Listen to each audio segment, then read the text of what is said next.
Ancienne figure incontournable des émissions de football de Canal+, et plus particulièrement du Canal Football Club, Pierre Ménès a récemment quitté la chaîne cryptée suite à la controverse suscitée par le documentaire de la journaliste Marie Portolano, intitulé « Je ne suis pas une salope, je suis journaliste ».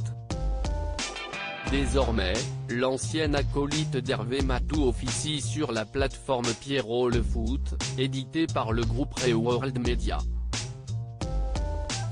Au sein de ce nouveau média, Pierre Ménès réalise des interviews de différentes personnalités dans le cadre de la rubrique L'Entretien de Pierrot.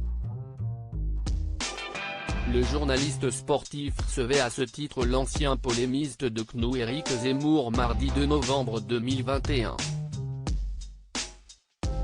Celui qui a actuellement le vent en poupe dans les sondages d'intention de vote des Français, sans pour autant s'être officiellement déclaré candidat à l'élection présidentielle de 2022, était le premier invité politique de Pierre Ménès.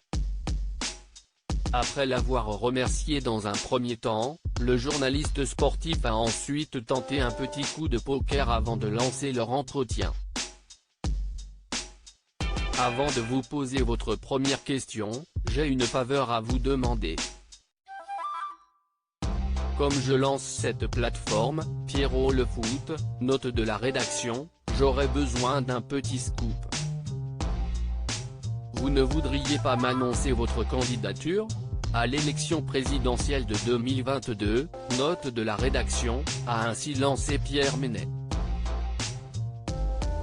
Éric Zemmour, moi je remettrai des quotas de joueurs étrangers. Très amusé par l'audace de son interlocuteur, Éric Zemmour a répliqué avec un large sourire, vous attaquez trop fort là.